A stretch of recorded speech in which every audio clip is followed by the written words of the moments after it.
Bueno, buenas tardes a todos. La verdad es que conozco a casi todos, y como está de moda ahora, también a casi todas.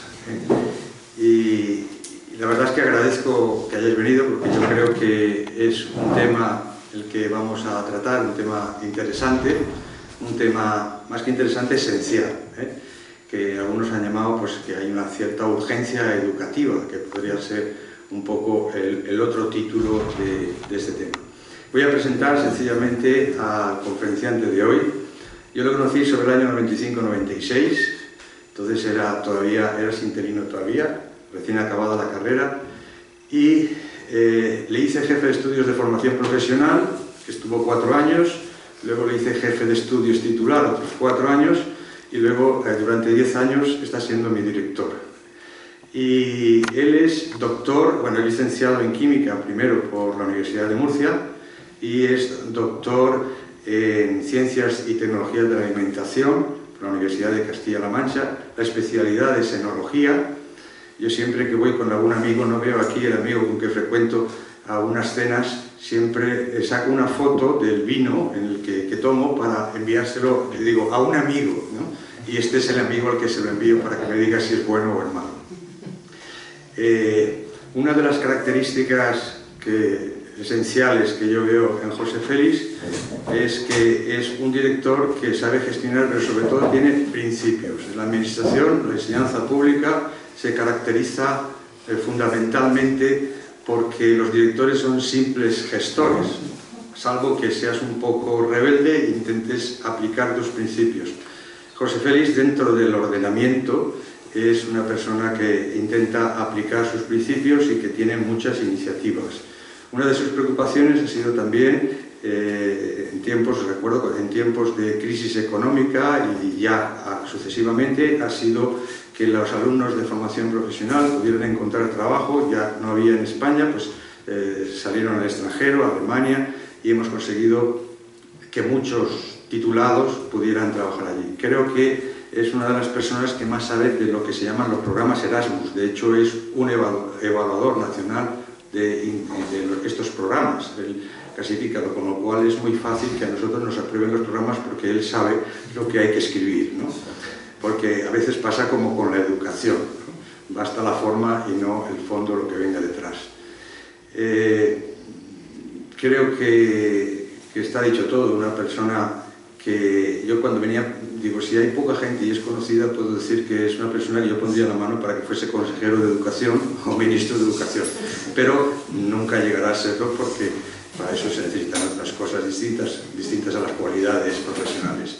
Bueno, encantado, y espero que esta conferencia pues resulte del gusto de todos y que sea sabrosa. José Félix, cuando quieras.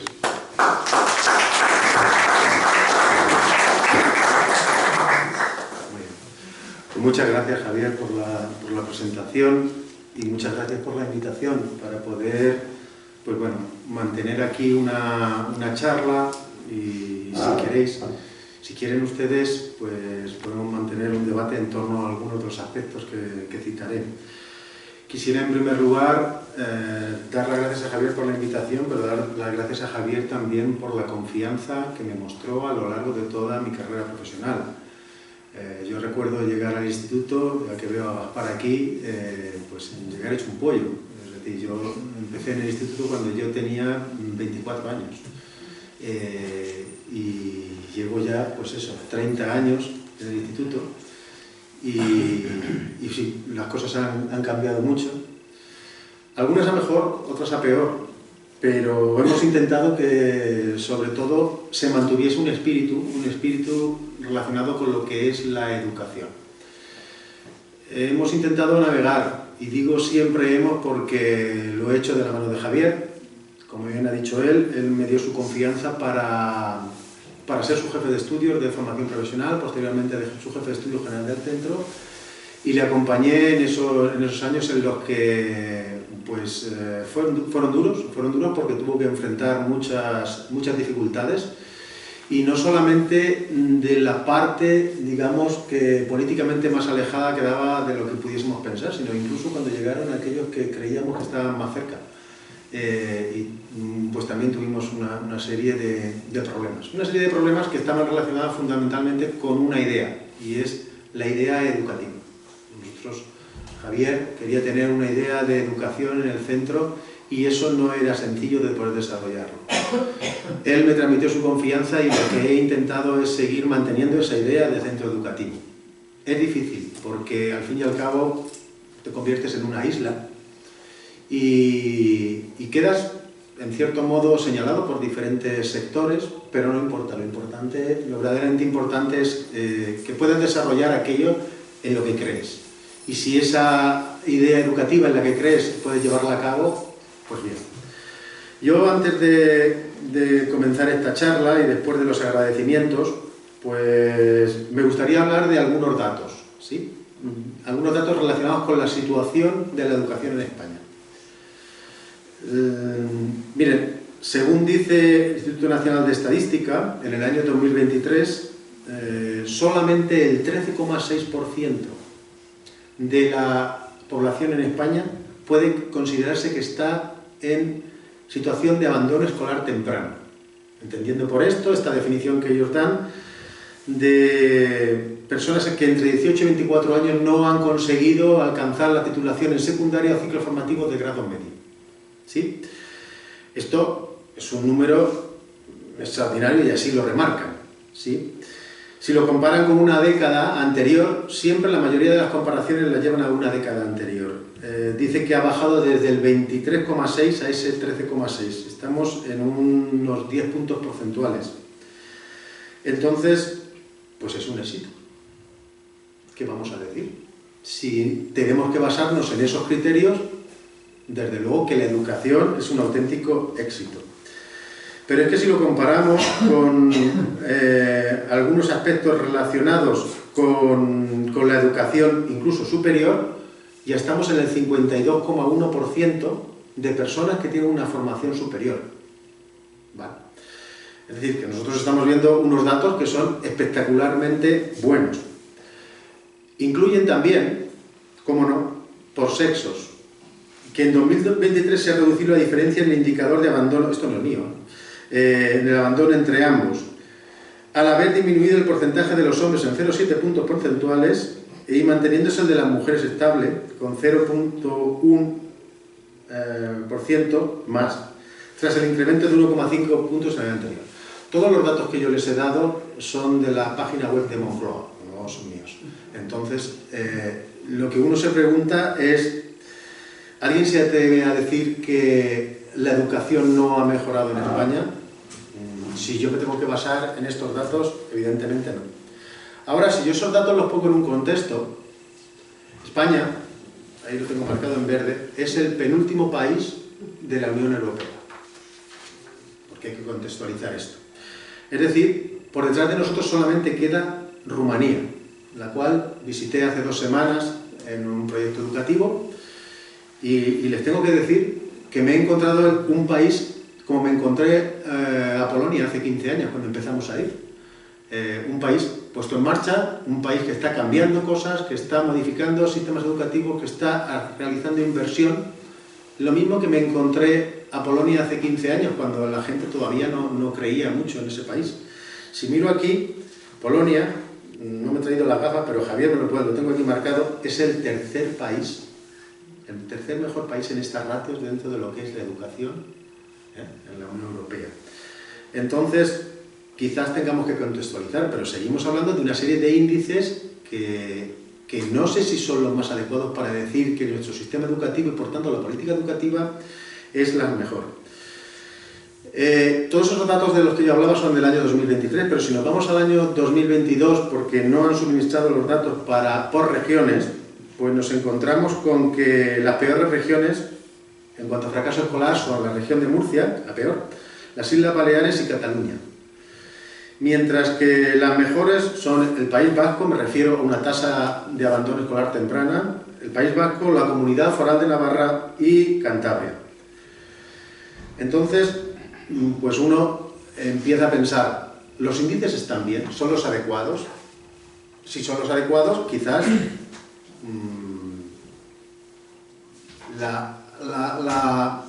la conferencia, la charla, la discusión sobre la política educativa resulta innecesaria.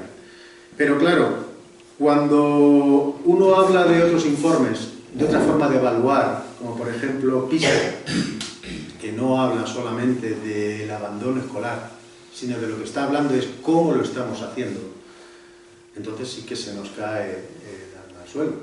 Y tampoco es que sea porque nosotros hemos trabajado para Informe PISA, hemos hecho pruebas en el centro y tampoco es que fuese una cosa que dijeses, oye, creo que son demasiado exigentes o exhaustivos. Entonces ahí nos encontramos con que en matemáticas los estudiantes españoles pues están en una media de 473 puntos, que es por debajo de la media, como ustedes saben. En lectura también por debajo. Y en ciencias se mantiene ahí en esa media. Y cuando nos vamos a las comunidades resulta que la mejor comunidad es Castilla y León, que en estos datos anteriores que yo he citado no aparece para nada, ¿sí? Y claro, cuando uno empieza a pensar qué ocurre en Castilla y León, pues empieza a buscar cómo es la inversión que se ha hecho ahí, o cómo se ha estado haciendo allí durante años, ¿no?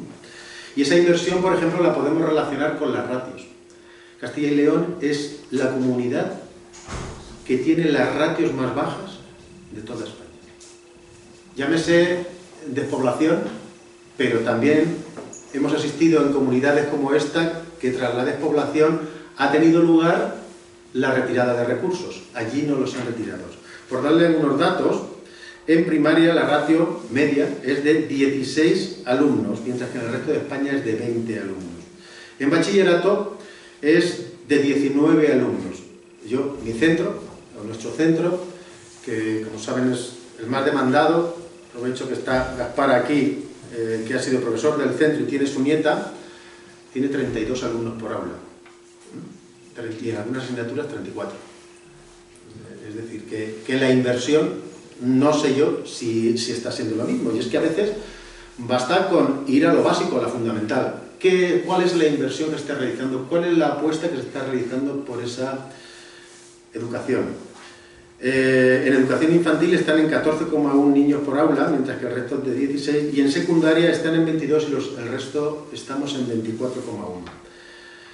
Entonces, ¿qué hemos cogido para valorar y para poder decidir que la educación es adecuada o que no es adecuada?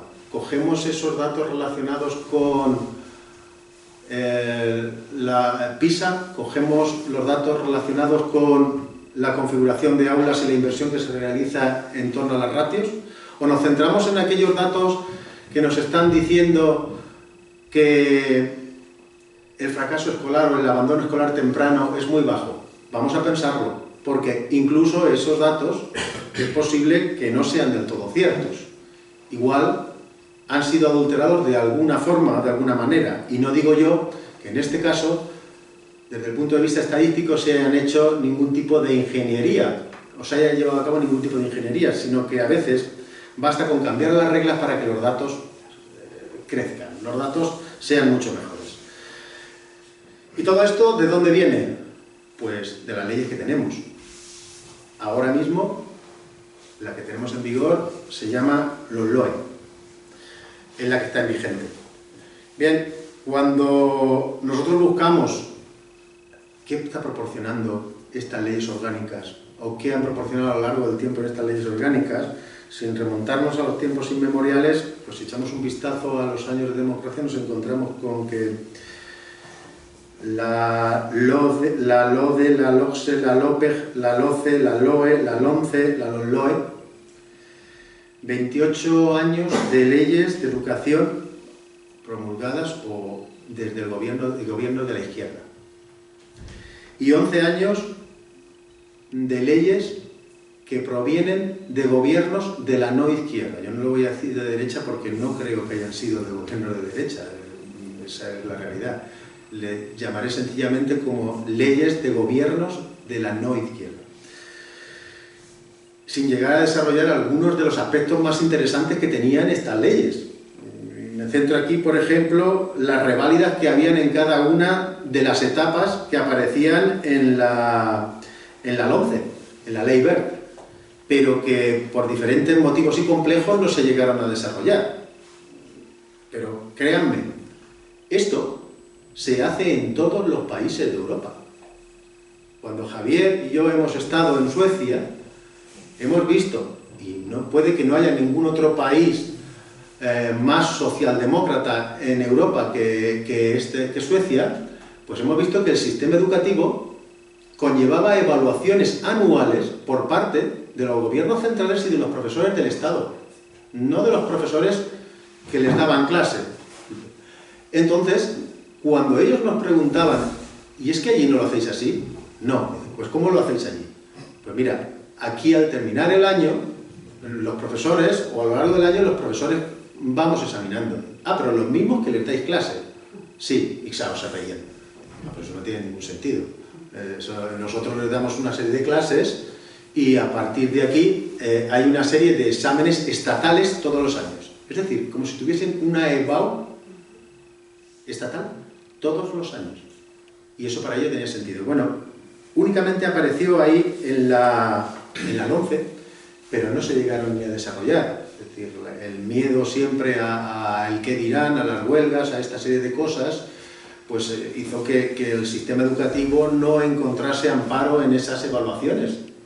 Fíjense que actualmente la única evaluación externa, seria, más allá de PISA, más allá de cualquier cosa que tenemos en los centros educativos, es la EBAU.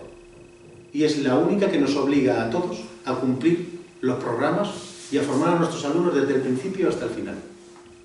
Es en segundo de bachillerato. En los demás cursos podemos ser laxos en todo. No tenemos ningún tipo de problema, porque nadie nos va a evaluar. Nadie. Ni siquiera el director del centro va a evaluar la función docente que se está desarrollando allí. Porque, entre otras cosas, tenemos bastante limitada esa posibilidad. Bien, como anécdota de toda esta serie de leyes, una vez en una de estas tertulias con Fran decía que si repasamos esas siglas, ese compendio de siglas, en las dos leyes que promulgaron de la derecha o de la no izquierda aparece la C de calidad, referida a la educación, tanto en la LOCE como en la LOMCE. En todas las demás leyes nunca ha aparecido nada que tenga que ver con la calidad de la educación. Solo se han hablado del derecho o simplemente de la educación. Es decir, parece más una propuesta de mínimos en cuanto a objetivo. Solamente se ha introducido en esta última, no lo en la M, pero que hace referencia a la mejora de su propia ley, no a la mejora de la educación. Es decir, la ley orgánica de mejora de la LOE. Es decir, voy a mejorar lo que es mío. Y ya está. Nunca han pensado o nunca creyeron que existe esa posibilidad de hablar de la calidad dentro de la educación. Claro, hay que creer en algo, porque si crees en la calidad tienes que evaluar ese sistema educativo constantemente. Y si no crees que tus resultados puedan ser adecuados, lógicamente has de huir de esas posibilidades. Cualquier sistema de calidad básico en cualquier empresa requiere la evaluación continua, y eso es así. Si nos centramos un poquito en la ley que nos acompaña ahora, esa ley orgánica de modificación de la Ley Orgánica de Educación y demás, aprobada en 2020, pues establece una serie de principios. Entonces, estos principios, si ustedes no los tienen a mano, no se preocupen, porque si recurren a la Agenda 2030, son los mismos. Es decir, que lo único la duda que podemos tener es quién fue antes, si la gallina o el huevo. Es decir, aquí lo que se está desarrollando es un programa como tal. Yo me he quedado con algunos, ¿no?, que habla de equidad e inclusión, y que la LOMCE pone un énfasis especial en la igualdad de oportunidades, la coeducación y perspectiva de género. Se busca erradicar las desigualdades entre niños y niñas, promoviendo una educación basada en la igualdad de género. Miren, ¿alguien de ustedes cree que en un centro educativo educamos de forma distinta a los niños y a las niñas? ¿Por qué esta necesidad? ¿Es necesario crearlo? Pero miren, les cuento como anécdota algo. Hay unos premios del ayuntamiento, unos premios de investigación a los cuales pues, tengo el honor de pertenecer al jurado, y en esos premios pues hay uno que se diferencia, que premia a la mujer investigadora en Albacete. Yo el año pasado, aprovechando que había habido un cambio de gobierno, pues dije, creo que esto se debe quitar, porque yo en el instituto, al laboratorio, llevo igual a los niños que a las niñas. Es que yo no me dedico a decir, vais a entrar unos, las otras no, o viceversa. Esto no tiene ningún sentido. Otros profesores que estaban también ahí dijeron lo mismo. Lo defendimos, se quitó, y nada más proponer los nuevos premios, nos fijamos que estaba incluido. Bueno, esto no lo entiendo, no termino de entenderlo. Y pues llamé a la concejala y dice, no, porque ha habido un gran revuelo en el ayuntamiento, el alcalde no quería entrar en polémicas con la oposición, porque esto, desde luego... Oigan, ¿por qué un niño no puede tener un premio de mejor investigador? ¿Por qué? Es que no lo entiendo. ¿A qué piensan que nos dedicamos en los centros educativos? Nosotros nos dedicamos a educar, independientemente de si son niños o si son niñas. Entonces, ¿por qué la ley debe tener una incidencia, una ley orgánica debe insistir en aspectos como principio este?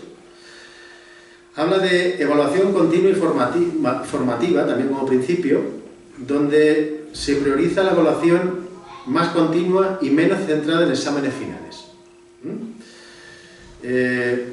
Les voy a contar algo. Aquí en Castilla-La Mancha, cuando llegas a enfrentar una evaluación final, no tenemos un número de suspensos. Esto es lo que propone. Entonces, ¿qué es lo que dice la normativa? Que en caso de que un alumno no tenga todo aprobado, hay que votar. Y si hay que votar, lógicamente cada uno de los profesores tiene que emitir un sí, pasa o un no pasa. Un alumno en la ESO tiene en torno a 10 asignaturas. Si un alumno ha suspendido 4 o ha suspendido 5, lógicamente las 5 asignaturas que ha aprobado, las 6 asignaturas que ha aprobado van a tener un voto positivo por parte del profesor que les ha aprobado. No va a votar en contra, si le acaba de aprobar. Por lo tanto, ¿qué sentido tiene pensar que va a suspender con 4 asignaturas suspensas? No, va a pasar de curso. Esto ya lo hemos tenido este año.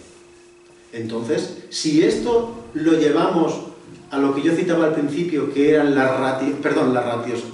los porcentajes de fracaso escolar y de abandono escolar temprano, entenderán cuando yo decía que las estadísticas pueden estar adulteradas, y no me refiero a tomar los datos mal, sino que los datos, genuinamente, en su nacimiento, ya son erróneos.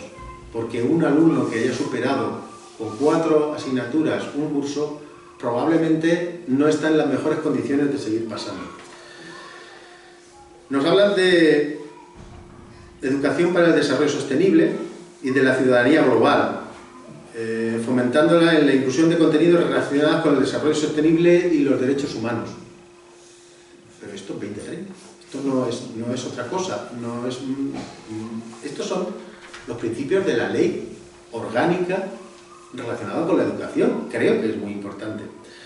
Hablan de la atención personalizada al alumnado y la ley establece la necesidad de adaptar la enseñanza a las características individuales de los estudiantes con metodologías activas y participativas. Bien, pues les voy a contar algo. Estas metodologías activas y participativas siempre tienen que ir hacia abajo, hacia arriba nunca pueden. ¿Qué significa esto? Nosotros, porque Javier lo puso en funcionamiento, desarrollamos en el centro un programa de altas capacidades. Este año lo hemos llevado a toda la ESO. Se desarrolla un programa de altas capacidades en matemáticas y en lengua. También en biología, ya que está aquí un profesor de biología del instituto, en tercero de la ESO se está desarrollando. Bien. ¿Saben ustedes cuáles son los recursos que nos han dado para desarrollar esto? 0. Sí que nos dijeron que lo teníamos que hacer porque era un compromiso, no de la consejería, que estaba muy por encima, que era un compromiso del presidente del gobierno, de la región. Pero a cambio nos dieron 0 recursos para poder desarrollarlo. Y yo lo que les pedí, digo, ¿y cómo lo hacemos? Porque no se me ocurre. Tenemos muchas ideas, pero si no tenemos recursos personales, no podemos hacerlo. Pues haced inclusión. ¿Y qué significa eso? Pues ponéis a estos de las altas capacidades con los que tengan más dificultades de aprendizaje. Y digo, es que esto no va a resultar. Es decir, que esto es lo que nos proponen. Sí, porque está en la LOMLOE. Bueno, que esté en la LOMLOE no quiere decir que sea verdad. no se puede desarrollar esto como tal, ¿no? La participación y el compromiso de la comunidad educativa, fortaleciendo los consejos escolares. Pues casi que lo único que hicieron fue retirar toda la potestad que tenían los equipos directivos. Es decir, la potestad que podía tener un director se retiró y se transfirió a los consejos escolares. Afortunadamente, nosotros tenemos un consejo escolar que nos ayuda en todo y que apoya, pero si algo tenía un equipo directivo era la capacidad de decisión en algunos aspectos. Eso ya se ha retirado. Reducir la segregación escolar, se pretende limitar la concentración del alumnado con necesidades especiales en centros específicos, como ustedes lo saben, y promoviendo una distribución más educativa, más equitativa. Pero, ¿alguien me puede decir qué es eso? Es decir, la inclusión, ¿cómo se lleva a cabo? Porque es que hay veces que es imposible llevar la inclusión, y más si no tiene recursos para hacerlo. Al final, la inclusión puede confundirse con hacinamiento, ¿sí? Porque si no estamos haciendo nuestra labor educativa en un centro, estamos haciendo otra cosa, y eso no es lo adecuado. Y bueno, pues luego tenía otros principios relacionados con la gratuidad y demás, ¿no? Entonces, pues estos principios dice que buscaban construir una sociedad más inclusiva, innovadora, y que sobre todo estaba orientada al desarrollo integral del alumnado. Y yo mis preguntas, que dejo ahí también, es: ¿nuestros egresados son la mejor aportación a la sociedad? ¿Nosotros estamos conformes con que nuestros alumnos han constituido la sociedad o están constituyendo la sociedad que nosotros deseábamos? ¿O qué sociedad hemos conseguido? Ahora nos reuníamos con la oficina del Parlamento Europeo por otro proyecto que llevamos ahí y para ello, pues su idea, la directora de esa oficina exterior del Parlamento Europeo, era que más del 50% de los jóvenes no ha votado en las últimas elecciones europeas y que entre los que lo han hecho, ese 50%, pues el 50% del mismo lo ha hecho a posiciones extremistas que están en contra de la Unión Europea. Es decir, que aquí cada uno está por su lado, ¿no? Probablemente porque la Unión Europea lo único que está interesada es que los votos estén centralizados en las opciones que ellos creen que deben existir. Pero es que asistimos a una serie de episodios donde las malas políticas no se penalizan. Nosotros hemos creado una sociedad donde nuestros jóvenes, después de recibir la educación que hemos querido transmitirle, o que nos han dicho que tenemos que transmitirle, opinan muy poco sobre lo que pueda ocurrir en la política. Y no quieren saber más, ¿verdad? Quizás con conseguir el viaje más barato, eso del verano joven, esta serie de cosas que aparecen ahí, sea suficiente para moverme del sillón e ir a depositar un voto. Pero estamos en este momento. ¿Recuerdan esa frase de Trump que decía que él podía salir a la Quinta Avenida, disparar a la gente y que no iba a perder votos? Yo no sé si en España no ocurre lo mismo. Piénsenlo. Si no estamos en ese punto en el que uno puede hacer lo que quiere y le dé la gana, que va a seguir recibiendo el mismo porcentaje de votos. Y eso es el reflejo de que gran parte de la sociedad que tenemos, que es la constituida por los jóvenes, muestra un interés que no va más allá de aquello que está alrededor de su sillón, de su sofá, y por tanto de aquello que puede hacer para la distracción. Bueno, yo creo que se pueden cambiar cosas, creo que se deberían cambiar políticas y creo que se deberían insistir en determinados principios. ¿Se pueden cambiar resultados? Sí, si somos capaces de cambiar la educación. Esto que tenemos ahora es el resultado de muchos años de desgana dentro de la educación. Pero yo creo que se pueden cambiar algunas ideas, sobre todo algunos principios las que están relacionados con la enseñanza de valores éticos y morales dentro de lo que es la educación. Creo que tenemos muchísimo trabajo que hacer, habría muchísimo trabajo que hacer, porque el objetivo de la educación no es solamente impartir esos conocimientos, sino también formar el carácter de la sociedad, formar el carácter de nuestros jóvenes, saber que forman parte de un entorno y que cuando salgan, cuando han terminado sus estudios, pasen a la universidad y sean capaces de tener su título universitario y por lo tanto desarrollar su labor, pues no lo hacen solos, sino que forman parte de un entorno, de una sociedad que es precisamente la que les crió, la que les mantuvo desde el principio, ¿verdad? ¿Qué se debería incluir también? Pues hemos pasado por leyes en las que incluso los alumnos podían no conocer todas las aportaciones filosóficas. Como si eso estuviese vetado para aquellos que quisieran estudiar concretamente algo. Se han dejado al margen, ¿sí? No existía esa obligatoriedad de conocer eso. Sí que conocíamos la enseñanza de la ciudadanía o algo así que parecía que se llamaba. Necesitamos una enseñanza personalizada, pero de verdad.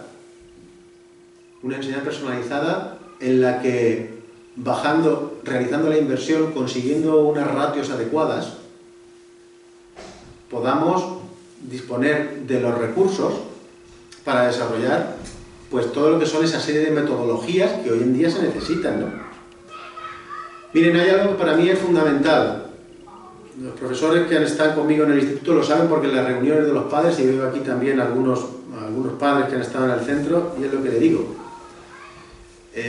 Oigan, ustedes traen aquí a sus hijos. Van a ser mis alumnos durante 6 años. Espero que no más. No repitan. Pero van a ser sus hijos para toda la vida.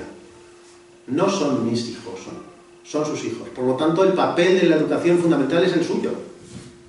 Nosotros solamente vamos a tener una participación activa, sí, pero durante 6 horas. Nosotros no podemos mejorar o cambiar todo aquello que es irresoluble porque en casa no se ha dado a conocer. Es decir, la participación de las familias en la educación es imprescindible. Y creo que nadie hoy en día se puede pensar que la educación puede recaer sobre los profesores. Eso es absurdo. Es necesario hablar de lo que es el bien común, como principio en estas leyes educativas. Es decir, no vivimos solos, vivimos dentro de esa sociedad y por lo tanto tenemos que buscar el bien de todos en esa sociedad. Y sobre todo yo quería hablar de algo que es imprescindible dentro de lo que es las leyes educativas que deberían estar vigentes, que es la cultura del esfuerzo en la educación. Y con ello no me estoy refiriendo a lo que propone siempre el dueño de Mercadona, que también podría ser, oye, porque él siempre habla de esa cultura del esfuerzo. Cuando vas allí, yo he estado con mi hija, que iba allá a jugar a un cesto en esto del Pamesa, y todas las canchitas, en todas las canchas ponen la cultura del esfuerzo, porque los niños desde pequeños tienen que aprender eso. Y van pasando de cancha a cancha, van progresando y van viendo cómo puedo pasar de uno a otro, de un nivel a otro, esforzándome día a día y demás. Pero yo me refiero como enfoque pedagógico.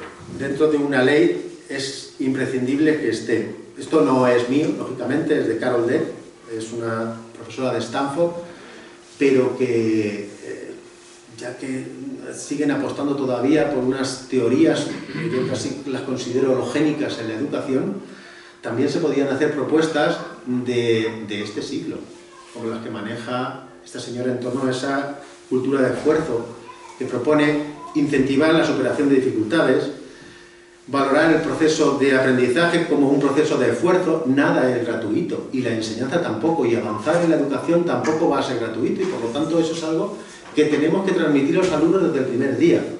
Pero claro, si un alumno realiza un esfuerzo todos los días y al mismo tiempo comprueba que otro alumno que tiene 4 o 5 asignaturas suspensas puede pasar de curso y obtener al final el mismo título que él, es difícil que podamos confesarles que existe una cultura del esfuerzo. Entonces, eso habrá que reflejarlo en los diferentes decretos, reales decretos y todo lo que aparezca ahí, pero como principio debe existir, ¿sí? Y por lo tanto debe existir eso que Carol Dweck habla como mentalidad de crecimiento, ¿sí? Donde los estudiantes tienen que entender que sus capacidades se van a ir formando, pero que hay que trabajarlas, y por lo tanto hay que esforzarse en ese sentido. Y no hay otra vía. Claro, díganme en qué principio del Alan Bloom encuentro yo pues todas estas ideas. Lo veo difícil, Bien, cuando uno habla de algunos de esos principios también habla de autodisciplina y de responsabilidad en el ámbito de esa cultura del esfuerzo y también del poder estar todo el día, pero también del reconocimiento y refuerzo positivo de ese trabajo. Es necesario que aunque sea con pequeños elementos seamos capaces de distinguir ese esfuerzo y ese trabajo diario que puede hacer un alumno. Yo recuerdo que con Javier pues pusimos en marcha la creación de una orla de honor. A mí me han llamado para decirme que tengo que quitarla. Así. Y en esa orla de honor no solamente tenemos... La condición que propusimos inicialmente es que todos los alumnos tenían que tener una media de 9. Pero después hemos puesto también a alumnos que realizan un esfuerzo extraordinario y sacan un aprobado. O alumnos incluso con algún tipo de discapacidad que han conseguido avanzar hasta titular.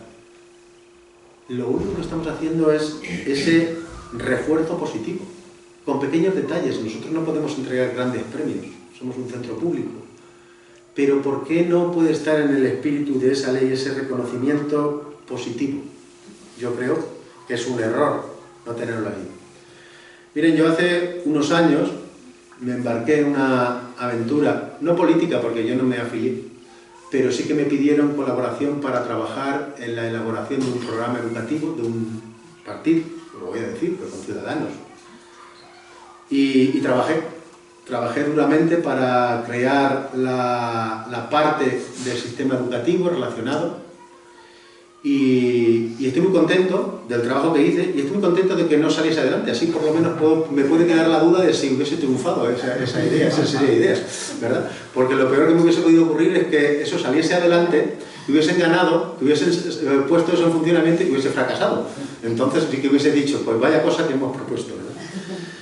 Y ahí se adoptó un modelo que muchas ideas, yo creo que era adecuado, que era el que estaba proponiendo José Antonio Marina en ese momento, en 2015, y que hablaba precisamente de la escuela de la inteligencia, en donde lo que se proponía como objetivo principal de la educación era desarrollar una inteligencia pues capaz de resolver problemas. Es decir, vamos a enseñar a los alumnos verdaderamente, vamos a cambiar cosas, vamos a enseñar a los alumnos a desarrollar su inteligencia, pero de verdad, no con estas cosas del tabla ras, allá en Valencia, ¿verdad? En la escuela aquella valenciana que había y estas cosas, porque al final eso no resultaba. Otra de las ideas importantes que se proponía ahí era el de la excelencia educativa, que yo citaba ahora mismo, pero la excelencia bien entendida. Y lo que les digo a las familias cuando vienen a las reuniones, ayer teníamos reuniones, es que intentamos promover esa excelencia educativa, entendiendo que un 5 puede ser una excelencia educativa y un 9 puede ser un fracaso. Lo que es importante es que seamos capaces de sacar de cada alumno el máximo de sus capacidades. Y eso tiene que estar incluido. Es necesario hacer una gestión del talento, ¿por qué no? Y si tenemos alumnos, o si tenemos jóvenes con talento, ¿por qué no podemos promover que ese talento se desarrolle? Nosotros nos hemos pasado 2 años sufriendo un screening ahí para los alumnos talentosos y al final resulta que sobre 2 grupos habían 14, ¿verdad?, de estos que llaman de altas capacidades. Pues habrá que proponerles que ese desarrollo se pueda hacer. Y todo esto hay que desarrollarlo con algo. No sé si habrán caído ustedes que nadie ha citado en ningún momento lo que es la profesión docente. Porque todos estos principios que yo digo o que yo creo que tendrían que desarrollarse, tienen que hacerse mediante los docentes. ¿Y qué tenemos? La clave está ahí. ¿Cuántas veces hemos contado con los docentes para sacar una ley adelante? Y en segundo lugar, cuando se ha sacado una ley, independientemente de que se ha contado con ellos, ¿qué ejército tenemos para desarrollar esto? Como yo digo, ¿con qué conquistamos? ¿Dónde vamos? Es decir, esto es importante. Recuerden algo. Nosotros en el instituto podemos proponer lo que queramos, pero cuando se cierra una puerta, dentro del aula solamente hay un docente con unos alumnos. Es decir, que el capilar de transmisión de la última gota de oxígeno corresponde al docente. Por lo tanto, ¿cómo vamos a desarrollar una ley si tenemos equipos docentes que yo no sé cuál es su motivación. Y cuando hacen una cosa, pues la verdad es que muchas veces me pregunto, digo, ¿y por qué lo habré hecho bien? Si lo podían hacer mal. Si nadie le va a decir nada. Entonces, esos docentes tienen que hacer colaboradores de padres, porque si estamos diciendo que los padres son los que tienen que llevar a cabo la educación, la mayor parte de la educación, y que parte desde ellos, y nosotros solamente vamos a moldearlo o ayudar a lo largo de esos 6 horas que estén con nosotros en los centros educativos, son esos colaboradores de padres. Son guías morales, porque estamos diciendo, y éticos, estamos diciendo que vamos a conformar ese perfil del alumnado desde el punto de vista ético y moral. Son disciplina y autoridad. Les pedimos que van a ser disciplina y autoridad. Transmisiones de la cultura. Al fin y al cabo, este sería el apartado que les está quedando ahora, ¿verdad? Transmisores de la cultura y de, bueno, pues de la tradición en cierto modo. Y tienen que fomentar el pensamiento crítico, no el relativismo, ¿verdad? Todo esto, la responsabilidad y excelencia, la unidad y el bien común, formadores de diversidad de talentos. En resumen, si se dan cuenta, podemos hacer lo que queramos, pero nosotros profesores, hasta ahora, no hemos hablado de ellos.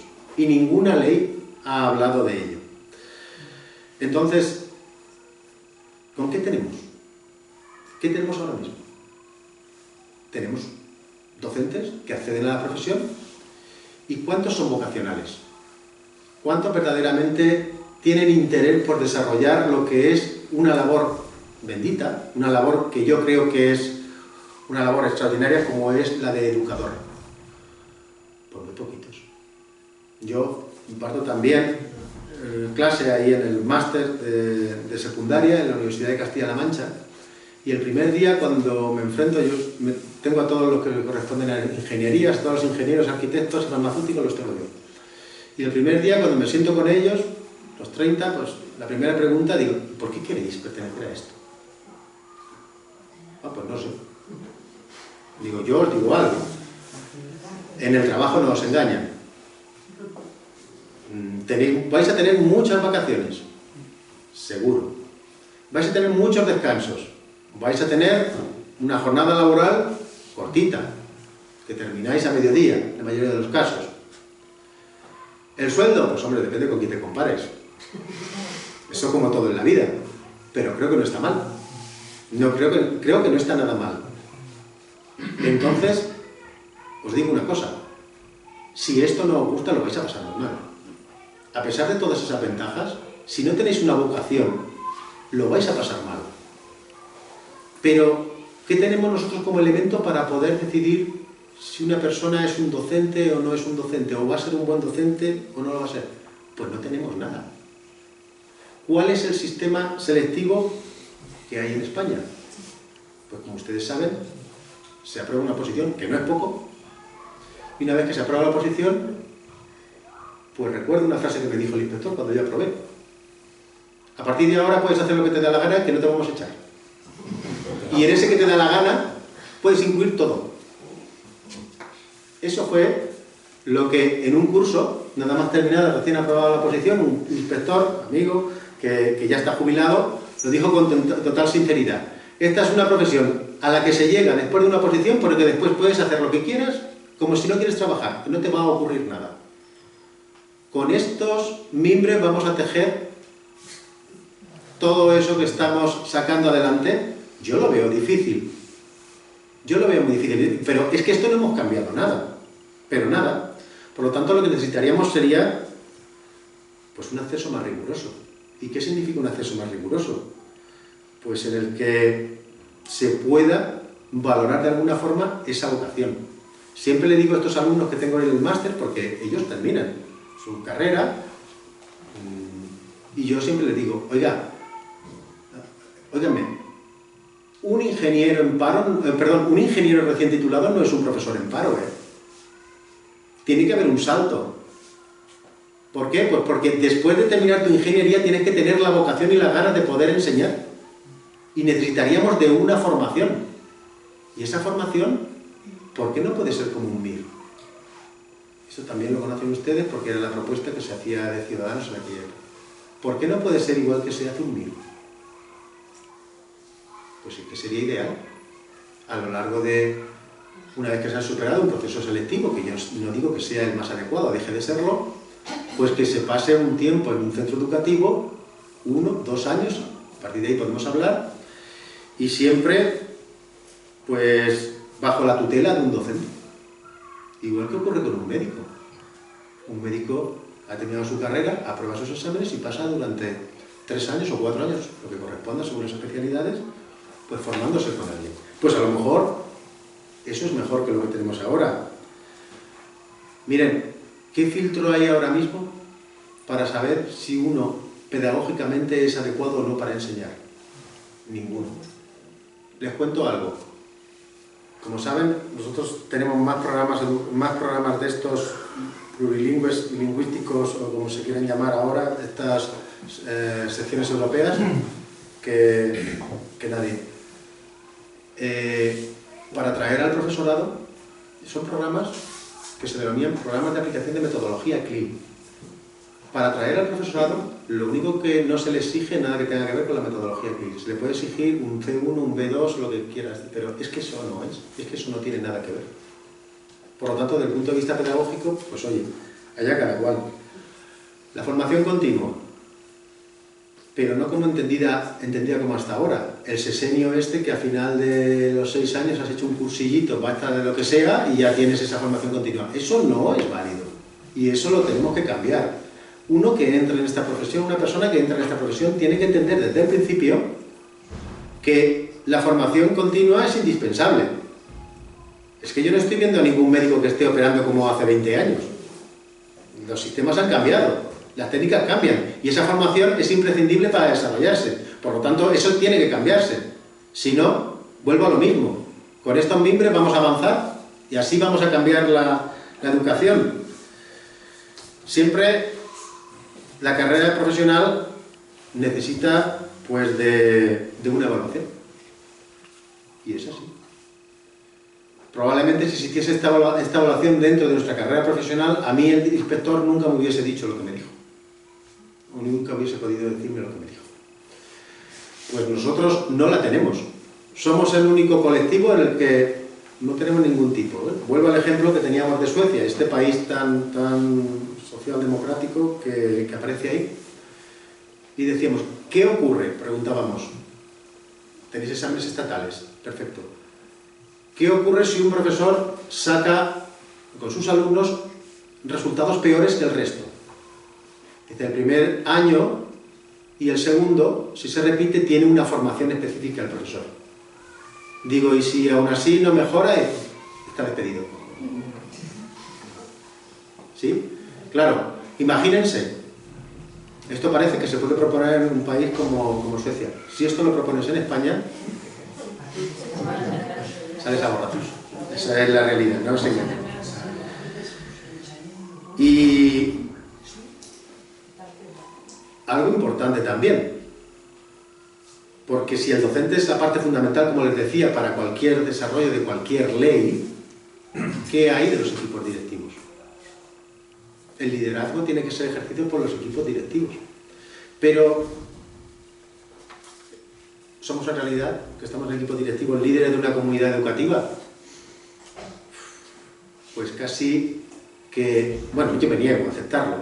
Y yo me niego a ser gestor administrativo, con todo el respeto, porque no creo que yo deba ser el que tramite toda la documentación que desde arriba me digan que tengo que tramitar y se acabó.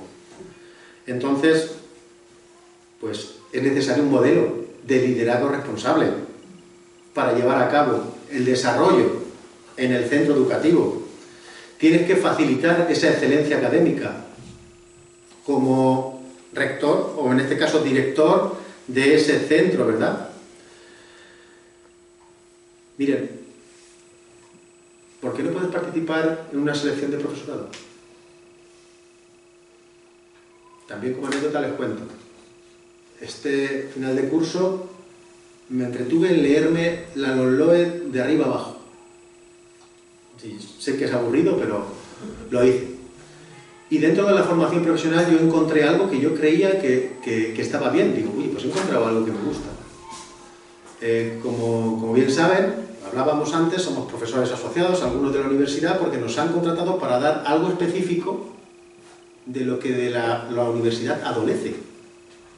¿Cómo va a formar a los profesores de formación profesional la universidad si ellos nunca han estado en formación profesional? A mí me contrataron para eso, igual que hablaba antes con el director del centro. Nos han contratado para formar en algo.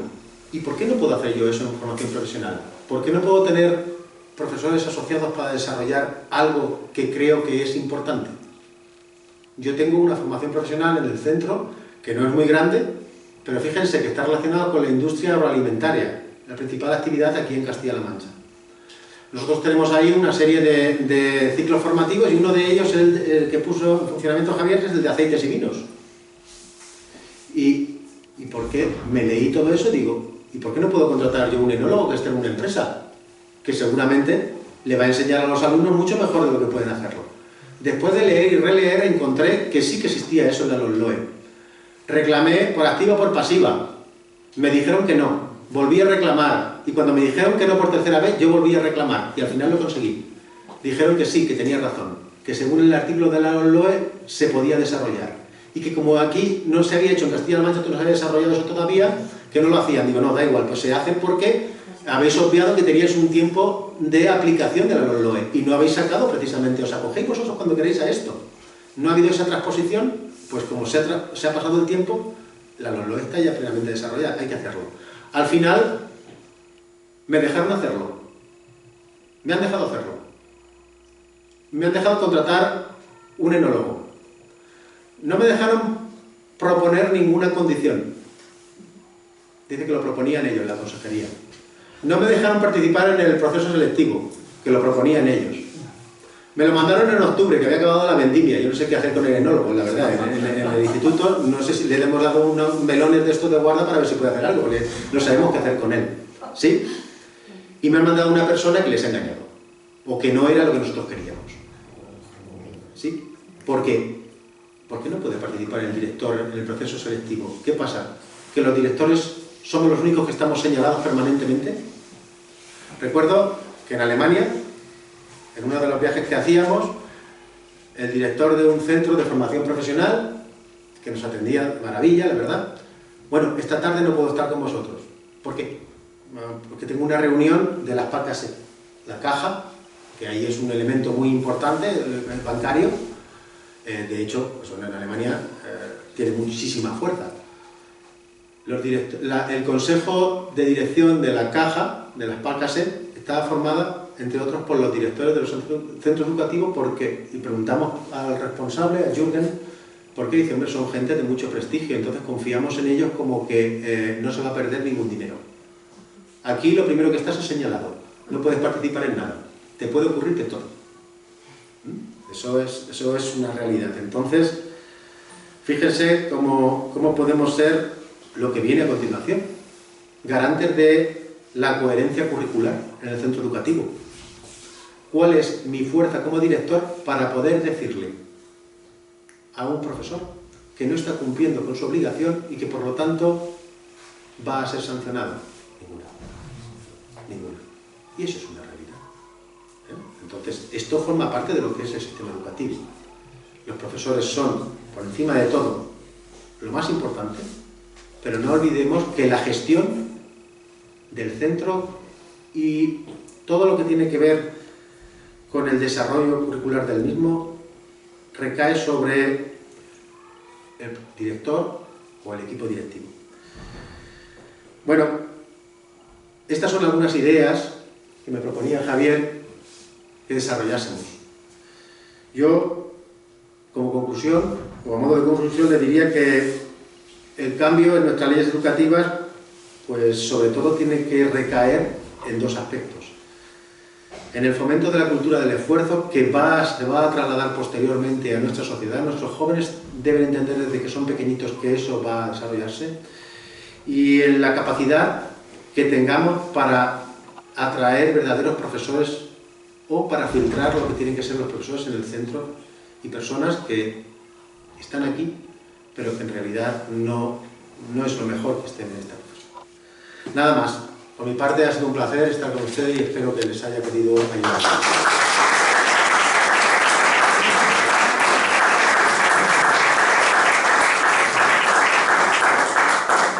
El turno de las preguntas, si quiere alguien hacer preguntas, que levante el brazo y ya le doy la vez. Solano. Bueno, yo recuerdo que hace pocos años la tasa de abandono escolar era altísima. Creo recordar que cuadruplicaba la media europea. O sea, 1 de cada 3 alumnos españoles no terminaban ni el bachillerato ni la FP. Y ahora resulta que ya seguimos estando en cabeza en la tasa de abandono escolar, pero ya es del 14%, es decir, ya no es 1 de cada 3 alumnos, ahora es 1 de cada 7. La pregunta viene, ¿cómo es posible? ¿Cómo se ha conseguido eso en tan poco tiempo? Con todas esas leyes, esas normas tan desinteresadas, tan desincentivadoras de la labor pedagógica y del esfuerzo en los alumnos. ¿Cómo se ha conseguido eso? Esto muy falsificar eso. Muy fácil, no fue difícil. Lo encontraron ensayo-error, cuando llegó la pandemia. Sí. Nos mandaron a hacer exámenes online y se dieron cuenta que habían obtenido los mejores resultados de toda su vida, sin estar nosotros presentes dando clase. Dijeron, ya está. Justo al año siguiente se modificaron todos los decretos y órdenes de evaluación. Se empezaron a modificar. Con lo cual hemos llegado a esto. Para suspender a un alumno, cualquier profesor tiene que completar una serie de trámites burocráticos espectacularmente altos. Entonces, ¿qué estamos haciendo? No estamos evaluando en realidad. No estamos haciendo eso. Estamos haciendo otra serie de cosas. Pero desde el año 2020 acá se han mejorado los ratios de manera espectacular. No nos ha conseguido adelantar Rumanía. Yo creo que no se han enterado todavía de cómo es existencia. Seguimos en cabeza en la tasa de abandono escolar. Penúltimo. Pero bueno, eso es así. Los datos que yo he leído inicialmente eran de la página de Moncloa. Claro, son magníficos. Pero es verdad que se promociona con suspensa, o sea, se promociona bachillerato con suspensa, ¿no? Eso es así. Vamos a ver, que van a poder pasar de curso en la ESO de una a otra con 4 y 5 asignaturas sin ningún tipo de problema. Es más, que podrían pasar con 6, si no hay número. Y para poder decidir que ese alumno va a repetir, tiene que existir una mayoría cualificada. Democrático. Por democracia. Que no decimos como antes, tú llegabas y decías, ¿cuántas le han quedado? 2, pasa. ¿Qué le quedan? 3. A repetir. Ese criterio ya no existe. Por lo tanto, esa parte correspondiente a las estadísticas está completamente adulterada y maquillada. Cambiar el método es lo más sencillo que existe. ¿No te gusta? Vale, pues lo cambio. No te gustan mis principios, tengo otros. Y eso fue lo que hicieron, sencillamente. Salvador, una pregunta. Sí, Salvador. No, simplemente por lo que has ido comentando en las sucesivas, la cantidad de leyes de educación que ha habido desde el año 76 hasta ahora es tremenda, ¿no? No sé si hay algo que lo supera, pero ¿no crees? Bueno, seguro que sí, que no me vas a decir que sí, pero en fin, ¿cómo podríamos evitar que no se politizaran las leyes de educación? Es decir, yo creo que los que hacen las leyes de educación lo que piensan es en votos, lo piensan en la educación en sí, en mejorar a la persona, en promocionarle, en darle los conocimientos. Yo creo que es imposible. ¿Qué? Yo creo que es imposible que eso se produzca. La sociedad española está muy polarizada y algunos se han encargado de polarizarlo mucho más, muchísimo más. Esto se ha convertido en yo soy del Real Madrid o soy del Barcelona y me da igual que lo haga bien o que lo haga mal, sigo siendo del Barcelona, yo soy del Barcelona. Yo soy del Real Madrid, yo soy del Barcelona. Y me da igual que mi equipo lo haga mal, voy a seguir siendo lo mismo y siento ahí mis colores. Solamente ahora con todo esto del independentismo casi que me compré una camiseta del Español, no la he comprado. Pero bueno, eso se ha trasladado a la política y desde la política hacia la sociedad. Por lo tanto, yo creo que se han vuelto las dos Españas. Sin los palos y las leñas, pero es imposible que se pueda llegar a una ley consensuada de educación. Ahora mismo, absolutamente imposible. Porque además tienen claro una cosa. Con la educación vas a manejar la sociedad de X años. Si es lo que hablaba. Pero ¿cuántos chicos están pensando en los problemas reales ahora que puede tener este país? No. Estos conciertos que te dan las entradas gratis, estas cosas, para dónde vamos, nos movemos, no digo que todos, pero la mayoría, porque convivo con ellos diariamente en el centro educativo, entonces, pues ahí estás, pensando en esas cosas, y lo demás, pues ya se resolverá. Claro, manejar a esa sociedad, o manejar esa sociedad se puede hacer si tú tienes una ley de educación que al cabo de los años ha ido creando esto. No nos engañemos, ¿eh? La política, en cierto modo, dentro de la educación, por ejemplo, con respecto al profesorado, no tiene nada diferente de lo que es una política soviética. Tú puedes hacer lo que quieras, bien o mal, y esto sigue adelante. Esa es una realidad. Y bueno, pues a lo mejor lo que interesa precisamente es eso. Quizás lo que ha interesado desde hace muchos años es que tengamos una sociedad con un pensamiento crítico muy bajo. Es decir, todo vale. Todo vale. Todo es válido. Y ese relativismo. Porque si a eso le añadimos el relativismo, pues mira, hay muchísima dificultad. Yo creo que hoy en día es imposible. Entendería que eso fuese posible si un partido tuviera mayoría absoluta y se dedicase a sentarse con el otro, de los dos mayoritarios hablo, y ofrecerle la posibilidad de que se elabore entre los dos. Pero no veo a nadie que sea capaz de hacer eso. Lo veo muy difícil. Más preguntas. Bueno, has comentado algo de esto, ¿no? Mi pregunta era, ¿cuál es el objetivo de esta tendencia? ¿O a quién beneficia esta tendencia? Pues vamos a ver, a todo aquel... Porque alguien tiene que salir beneficiado, si no la tendencia no existiría. A ver, el problema es que la política o la educación es cortoplacista ahora mismo.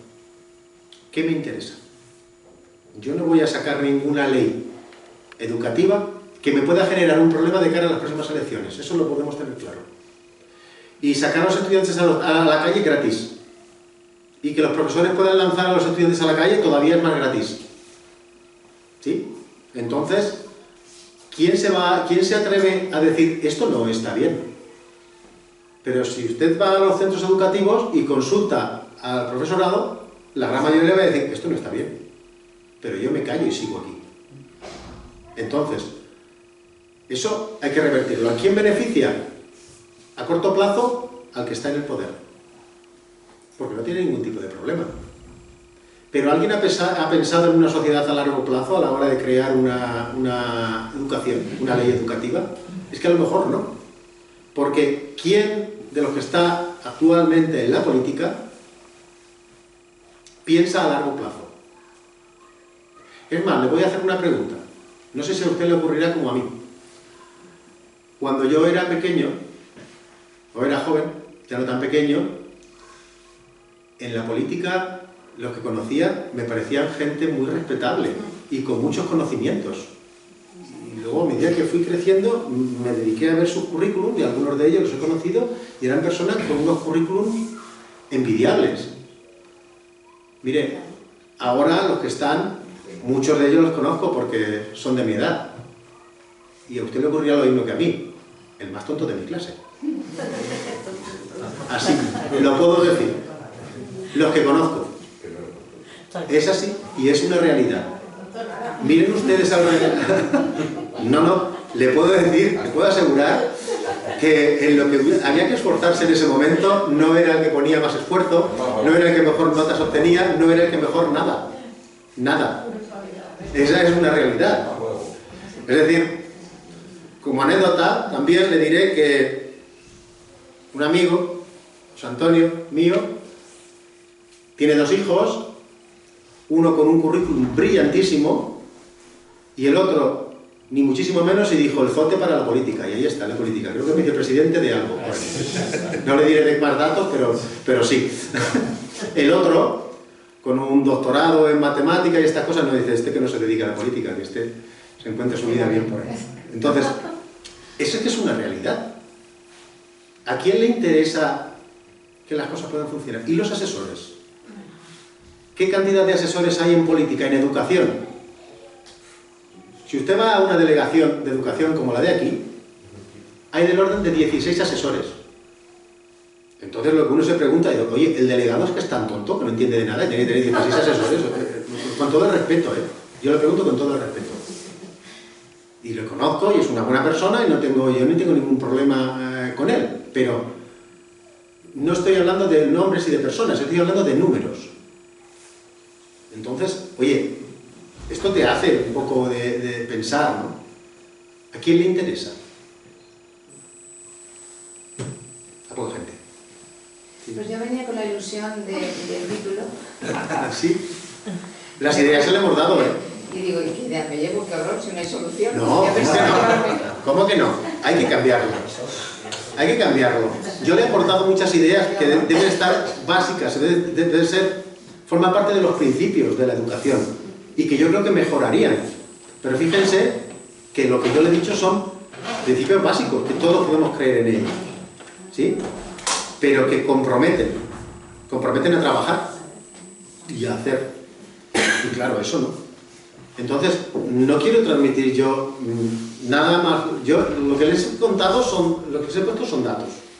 Pues sí, estoy de acuerdo con eso, usted lo explica mucho mejor, porque yo pienso igual, lo estamos comentando, sí, pero usted lo ha dicho muchísimo mejor. Pero es cierto que desde la visión de los padres, que quieres cambiar algo, pero tampoco te dejan. Muy difícil. Para nada. Muy Entonces, difícil. claro, es una frustración, es Y además, la corriente y señalado, o señalado. Bueno, completamente señalado. Vamos a ver, Sí, yo creo que alguien sabe de aquí, porque si yo he decidido que un alumno tiene derecho a no asistir a unas clases de orientación sexual, a mí me han llamado la atención, pero bueno, al final lo he conseguido, que no asistiera porque no tenía por qué estar ahí. Y si un día se me escapó, estuvo sin darme cuenta. Pero digamos que la ideología dentro de la educación sí que existe, a lo mejor es que no es la ideología con la que todos estamos de acuerdo, pero esa es la realidad. Al final, te dicen que si tú das esa libertad, estás limitando no sé qué. Si es que no lo entendía, lo que me decían que estaba limitando. Digo, yo creo que es al revés, ¿no? Que uno asista con asista, que tiene derecho. Yo precisamente al hilo de esto que acaba de salir, me estaba yo preguntando, a lo mejor usted no entiende cómo se han colado ciertas cosas, aspectos de la Agenda 2030, perspectiva de género, sostenible, inclusivo, todo lo que es así es, y si es una emergencia climática es todavía mejor. Todo eso que a todos les suena maravilloso, digo, a lo mejor nosotros somos torpes, pero con su profesorado, que tiene ahí un abanico importante, ellos son capaces de entender qué significa eso. ¿Y cómo gestionan todo lo que tiene que ver con la ideología de género y la perspectiva de género? ¿Ellos qué hacen con esos conceptos? A mí me preocupa saber, porque si luego en privado todos están tan de acuerdo en que esto es malísimo, esto tal, luego ¿dónde está la ética? Ya no vamos a hablar de los conocimientos de los profesores, que el informe PISA lo deja claro, muy mal, peor que los alumnos. Suspensos todos, o bueno, casi todos, vamos a salvar que hay gente muy buena, pero bueno, es estadística pura, en verdad, conocemos gente estupenda y excelente, pero esto, los profesores, ¿cómo lo transmiten, cómo lo trasladan? El 90%... ¿Cuál es la idea? Que a mí me interesa mucho el tema este de la ideología de género. En torno al 90% de los profesores no transmiten nada de eso. Nada. No se dedican. Entonces luego, ¿cómo llega? Porque el caso es que llega, la formación y la orientación sexual siempre en un determinado sentido, por supuesto. El caso es que llega a los colegios. Ahí, y es muy difícil oponerse. Ya, sí, si quieres imitar, es muy difícil. Lo único que nosotros hemos conseguido es que aquellos que no estaban de acuerdo que no estuviesen presentes ahí, en esa serie de charlas. Pero es muy difícil quedar pero completamente... ¿cómo se sondea a los padres para saber si ni siquiera los padres son conscientes de lo que le van a meter a sus hijos en la cabeza? Porque no sacamos la ideología. Si ya sacamos la ideología de la clase, ya vamos fenomenal. Ya aprenderán matemáticas y a leer en otro momento de la vida, pero por lo menos que sacarle ideología, a mí me parece una idea maravillosa, la que sea, pero fuera.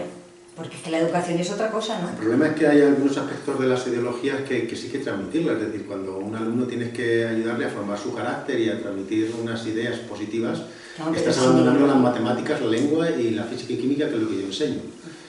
Pero, ¿dónde ponemos el límite? Porque si nosotros estamos diciendo es que estamos formando el carácter de esta persona, ¿hasta dónde podemos llegar? ¿O con qué podemos llegar? ¿O nos quedamos solamente con lo que nos interese desde un punto de vista o no? Por eso nos movemos en una delgada línea roja, en la que nos movamos a la derecha o nos movamos a la izquierda, podemos tener problemas, ¿sí? Entonces, hay muchos aspectos que yo le puedo decir que en los centros educativos ni se tocan, o por parte del profesorado ni se tocan. Es más por parte de asociaciones que están muy presentes en los centros, más de lo que pudieran estar, debieran de estar, más de lo que debieran de estar. Yo, uno de los principales problemas que yo puedo tener es con las asociaciones, como director. Es decir, yo ni siquiera me peleo con la consejería. Yo tengo más peleas y discusiones con muchas asociaciones, que yo digo, pero es que el centro no es el club de mi barrio para que vayan las asociaciones, yo qué sé, es que el centro es otra cosa. Entonces, pero de todo tipo, no piensen que sean asociaciones de esto, no. Tú quieres limitar la presencia y la capacidad de decisión. Porque es que hasta con una reunión del grupo de profesores de un nivel quieren estar presentes. Y claro, cuando te niegas, me han dicho de todo. A mí me han dicho de todo. ¿Qué honor? Pues no, porque te conlleva una serie de problemáticas, entonces, bueno, pues ya, lo que pasa es que ya pues, están acostumbrados, ¿no? Ya el servicio de inspección, otra vez, es que no puedes tratar a la gente. Digo, oye, si yo les había dicho que se marchasen, que lo iba a atender, no puedes echar a la gente a la calle, pues digo, pues ya lo he hecho, no sé. Igual, ¿no? Pero es que no creo que sea el lugar, a ver, que nosotros damos cabida a todos aquellos que quieren transmitir un mensaje, pues que desde un punto de vista humano o humanista todos estamos de acuerdo. Nosotros trabajamos con Afania, trabajamos con esta asociación de... la de Andrés Valdés también. Sí, es decir, trabajamos con muchas asociaciones que vienen un día, hacen esto, hacen lo otro. En ese sentido no tenemos ningún tipo de problema, pero lo que yo no puedo dejar es que una asociación entre a formar parte de mi equipo directivo. Eso sí que no lo voy a permitir nunca. Entonces, al final, no nos olvidemos, dentro de 2 años más, yo paso a ser un profesor. Yo ya dejo de ser director porque la ley me impide que yo pueda estar más de 12 años. Entonces, bueno, pues puedo estar esos años lavándome las manos como Poncio Pilatos, o puedo intentar hacer cosas, bien creo o no creo. Que eso es lo que intento hacer. A veces me equivoco, pero bueno. Pues se vengarán en ti aquellos a los que has corregido. Eso es. Más preguntas. Ahí. Yo no lo quería decir, pero ya que Javier lo ha comentado. Más preguntas. Bueno, casi me quedará un poco para la junta. Una pregunta. Sí, muchas gracias. A ver, yo tenía varias cuestiones, pero como dadas las horas, pasaremos muy sucintamente. En primer lugar, el tema de la educación especial. Sí. No sé exactamente en qué situación está, sé que se la quería... Eso es lo que he leído, uno de los principios que he leído de la NOE precisamente de es alguna ese. manera, entonces no sé en qué medida puede repercutir eso. Bueno, supongo que al final lo que conseguiremos es lo que se pretende es bajar el listón y bueno, igualar a todos, que todos somos iguales, pero por abajo, ¿no? Y por otro lado, el tema, la anécdota antes que ha comentado del premio a la mujer científica, Investigadora. a la mujer investigadora, me ha hecho un poco pensar o recordar que muchos políticos o desde algunos sectores políticos están muy preocupados por la diferencia de porcentaje que puede haber en algunas carreras entre hombres y mujeres, cosa que bueno, me parece lo más lógico porque las preferencias son distintas en muchos ámbitos y en la elección de la profesión y de la carrera pues también ocurre. Entonces, están de alguna manera, están intentando desde las esferas políticas, intentando con ese tipo de cosas, de premios exclusivos para, o sea, intentando desviar un poco o canalizar que las mujeres estudien, vayan más, en mayor porcentaje a unas carreras que a otras, en fin, igualar todo eso. ¿Eso se nota de alguna manera? Sí, hay una promoción de determinadas carreras, sobre todo en el ámbito de la mujer. Esas carreras son todas las que están relacionadas con ingeniería. Organiza una serie de actividades pues, relacionadas con la mujer ingeniera, la mujer no sé qué, y hay una serie de charlas. Bueno, pues es una charla que yo aprecio que venga una ingeniera célebre que da la charla allí, como vienen otros ingenieros, y ya está. Entonces, hay una incidencia importante o hay una tendencia importante en ese sentido, eso está claro. La idea del premio no iba en ese sentido. La idea del premio fue creada en el ayuntamiento por el anterior alcalde, pues porque eso es publicidad, que nos vamos a engañar. Es decir, si estás pensando precisamente en eso, pues lo creas. ¿Sí? Dentro de todos esos premios a la investigación hay uno. Lo que yo sí propuse fue pues quitarlo. Y todo el mundo estaba de acuerdo, es que no era yo solo, es que todos los miembros del jurado, es que hay profesores de la universidad, hay profesores de otros centros educativos, hay representantes de quien paga esos premios, que es Aguarda Albacete y la empresa Tecon, que son los que ponen el dinero al fin y al cabo, y todos estaban de acuerdo. Entonces, se vuelven hacia atrás no por nada, sino por complejo, porque no quieren... Fíjese, yo le voy a ser sincero, yo le brindé la posibilidad a la concejala de hacer yo la rueda de prensa para justificarlo. Me dijo que no. Digo, oye, que a mí yo no tengo ningún tipo de complejo en decirlo, en hacerla. Pero no me dejaron. Bueno, no me dejaron, que no quiso, que dijo que el alcalde no se quería meter ese jaleo. Hay un incentivo hacia determinadas carreras, pero también le digo que el éxito no es, por lo menos nosotros de esas charlas no tienen tanto éxito. No, es decir, el que quiere estudiar una cosa lo tiene claro y va en un sentido. Le comento algo. Por ejemplo, yo, por mi labor de director, solamente doy dos grupos, uno de formación profesional de química y otro de segundo de bachillerato. El de segundo de bachillerato de química, pues como puedo elegir, cojo a los mejores. Los otros se los dejo para otro compañero mío. Entonces, ¿qué ocurre? Que los mejores hoy en día están en todo lo que tiene que ver con medicina. La gran mayoría de mis alumnos son mujeres, de segundo de bachillerato. Y enfocan hacia el sanitario. La que sanitaria, el 80% son claro. Mujeres. Entonces, no he oído que se fomente, por ejemplo, el tema del sanitario en los hombres, sin embargo, sí se fomenta el tema de la ingeniería. Claro, el problema es donde hay más hombres que... Sí, al revés, no es problema. Eso es. Pero de la enseñanza inclusiva, que también ha comentado aquí la pregunta. Sí. De la educación especial. Vale. La enseñanza inclusiva, lo primero que tenemos que hacer es definirla. ¿Hasta dónde podemos llegar? Porque yo lo que decía al principio, cuidado, no nos vayamos a equivocar y lo que estemos haciendo dentro de un aula sea hacinar personas, porque no estamos dando la atención adecuada. Entonces, la enseñanza inclusiva es un título al que nadie se puede negar. Nadie. Yo no me niego. Pero vamos a ver hasta dónde podemos llegar y, sobre todo, pensemos en algo. ¿Hasta dónde le estamos haciendo bien a ese alumno o a esa alumna que tiene esas necesidades? ¿Sí? Porque igual no lo estamos haciendo bien. Igual no le estamos ayudando en lo que podría ser una educación no tan inclusiva. Pero claro, ¿quién se opone a eso? Es que es un título tan bonito. Entonces... Sí, es decir, el año pasado, lo comenta Javier, teníamos incluso un alumno que era, bueno, aparte de su discapacidad, tenía una violencia tremenda. Entonces, la apuesta de la consejería, yo dije, no está para estar aquí. La apuesta de la consejería era que sí, que había que promover una enseñanza inclusiva y que esto iba a ser, digo, vosotros nunca dais clase, no estáis aquí. Ese chico, aparte de alumnos, pegó a 3 profesoras.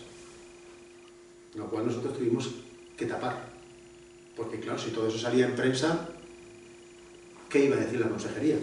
Pero pegarle. A una de ellas tuvo la suerte de que el que pasaba por ahí era el profesor de educación física, que está bastante, y lo pudo, porque tenía una fuerza tremenda. Entonces, ¿qué tipo de enseñanza podemos hacer ahí? Lo que nos propusieron fue que hiciéramos un apartado dentro del subapartado. Entonces, a ver, ¿qué tipo de enseñanza inclusiva estábamos haciendo? Es decir, teníamos una maestra con este chico durante todo el tiempo y luego se incluía en determinadas clases que eran música y educación física. Y decían que es una enseñanza inclusiva. Cuando fue a clase de educación física y salieron los instrumentos volando, se acabó la inclusión en educación física. Perdón, en música. Los xilófonos fueron por ahí volando. Y bueno, en educación física pues iba por su cuenta. Había que ponerle un peto para saber dónde estaba, un peto de estos de conducir. Esa es la realidad. El empeño de la consejería era que se podía hacer. En Navidad hubo que trasladar del centro y llevarlo al centro de educación especial. Entonces, vamos a ver qué entendemos por educación inclusiva. Si nadie se puede negar a una educación inclusiva, ¿quién se va a negar a una educación inclusiva? ¿Quién? Eso es no juicio. Pero pensemos en si le hacemos bien o no lo hacemos bien. Miren, dentro de nuestro centro tenemos dos unidades singulares. Uno es un programa específico de formación profesional para alumnos con discapacidad intelectual. Ellos están aprendiendo una profesión ahí, son alumnos mayores y están aprendiendo una profesión que es de auxiliar de oficina, de ayudante. Bueno, pues ellos hacen una labor, ellos están ahí y hay algo importante, interactúan con el resto de los alumnos. Ahí estamos haciendo una labor positiva. Tenemos otro aula que es el aula TEA, para alumnos con problemas del espectro autista. Pues mientras esos alumnos tienen capacidad para interactuar algo con el resto del alumnado, estamos haciendo una buena labor. Pero si no son capaces de interactuar, sino solamente limitar las enseñanzas que se dan dentro de un aula, y luego lo que nos dicen, bueno, pues el resto del tiempo los tenéis dentro de un aula aparte. Digo, pues oye, estamos haciendo un pan como unas tortas. Si resulta que de las 30 horas, 24 las tenemos que... Porque una cosa, ellos tienen una dificultad, sobre todo relacionada con el idioma, el aprendizaje del inglés. Entiendo perfectamente que su discapacidad no les permite aprender... Hemos tenido alumnos autistas, Javier los ha visto, que en matemáticas eran muy buenos. Oye, estaba en primero de la ESO y iba a la Olimpiada de Matemáticas. Pero nunca ha aprobado un examen de inglés en todos los años que ha estado en el instituto. Entonces, ¿la discapacidad está asociada a esa asignatura? Perfecto. ¿A un área determinada? Vale. Pero el resto del tiempo existe esa enseñanza inclusiva. Podemos avanzar en otras materias. Y el resto de alumnos también se benefician de esto. ¿Por qué? Pues porque ven la educación en lo diferente, en la persona diferente. Perfecto. Pero, ¿dónde ponemos cuidado? Porque si no pueden interactuar, ahí no hay inclusión. No nos engañemos porque estamos poniéndole una etiqueta que no es real. Yo no seguro. Una pregunta. Sí. La última ya, La última. Vamos a ver, imagino que tendrán los directores de los centros públicos, tendrán sus reuniones, tendrán sus cosas entre ellos y tal. Entonces, acaba de decirlo, hay un mal malísimo que es el mal del funcionario. Lo siento, sean funcionarios, hay unos maravillosos, amigos míos, pero hay otros que son el mal del funcionario. Sí. Que es el mal de saber que a mí nadie me va a echar, que yo lo he dicho, ¿no? A mí nadie me ha hecho, por lo tanto, es muy difícil, hay que ser una persona muy valiosa para trabajar como... Entonces, bueno, la empresa privada, los centros privados, está claro que la gente paga porque vale la pena y porque los niños, o sea, son centros que suelen tener mejores resultados. Porque, entre otras cosas, pues hay una selección de profesorado, se le puede echar. Bueno, pues lo que es la competencia, la libre competencia, como en cualquier actividad del ser humano, ¿vale? La competencia nos hace mejores. Es mi pregunta, en esas reuniones que ustedes ¿tienen la humildad o la honradez de poner los ojos en los centros educativos privados y decir, vamos a copiar qué hace esta gente? Porque son eficaces con muchos menos medios, con muchos más alumnos y sin embargo sacan mayor rendimiento y los padres siguen pagando por ello y lista de espera para entrar en esos centros, muchos concertados con muy pocos medios, y hay esa humildad por parte de la dirección de esos centros de poder decir que imitar al que lo hace mejor. No, no existe esa humildad. Es decir, lo único que existe es en esas reuniones, en las conversaciones que podemos mantener, el decir, es que fíjate, están favoreciendo a determinados centros, bueno, solo hay un centro o dos centros privados aquí, están favoreciendo a estos porque tienen no sé cuántos bachilleratos. Oye, pero si apelamos a esa humildad a la que usted cita, vamos a pensar por qué tienen tantos bachilleratos y tú no tienes tantos. Porque igual no lo estamos haciendo bien. Igual podríamos cambiar cosas. ¿Para qué? Para que esos centros, sí, pueden... Oiga, yo soy defensor de la enseñanza concertada, mi hermana se ha jubilado como directora en un centro concertado y yo he estudiado en un centro concertado toda la vida. Y yo soy defensor de la enseñanza concertada y de la enseñanza privada también. Y creo que nos ayuda, de todas, a poder mantener la calidad en la educación. Porque como usted dice, nos sirve para generar una competencia. Y en esa competencia, si tú como director ves que se está dando y que tú no alcanzas, tienes que cambiar cosas en tu centro educativo. Una de las cosas en las que siempre me han... Yo creo que la que más me han achacado, incluso mis amigos dentro de esta profesión, es que gestiono el instituto como si fuera una empresa privada, pero lo intento, es cierto. Pero creo que en esa empresa privada podemos encontrar muchísimas ventajas y muchísima ayuda, sobre todo porque nos podemos fijar en todo lo positivo. Como ha dicho, con mucho menos medios están gestionando y están gestionando bien. Eso es una realidad. Es decir, tanto los centros concertados como los centros privados. Eso lo tengo muy claro. Entonces, lo que yo no entiendo es que yo pueda decirle a un profesor que las notas en la EBAU del año pasado no han sido las adecuadas, porque si se lo digo, me hace caritas. Entonces, menos mal que no tengo WhatsApp ni lo uso, porque si no me mandarían cosas por ahí, emojis de esas. Pero esa es una realidad. Es decir, cuando presentas, pues a mí me encanta, sobre todo en el primer claustro de curso, sacar las estadísticas, ponerlas allí y decirles, miren, aquí estamos los primeros, aquí estamos bien, pero aquí estamos muy mal. Pero es que dicen que ¿por qué lo tengo que sacar en un claustro para que se entere todo el mundo? Digo, pues está publicado, tampoco hay ningún problema. Entonces, ¿por qué no nos miramos un poquito en el ombligo y vemos cuáles son los problemas que podemos tener? Entre otras cosas, podemos mirar a la empresa privada o a la concertada y sacar todos los aspectos positivos que tiene. De hecho, José Félix fue a un centro de Barcelona, ¿te acuerdas? Y luego a un centro de Madrid también, para aprender al menos el tema digital, por ejemplo, cómo llevar las tablets y todas estas cosas. Bueno, ¿alguna pregunta? Bueno, pues encantado. Muchas gracias por haber venido.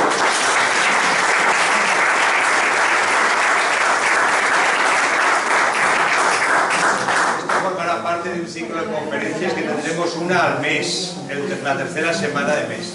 Muchas gracias, Félix.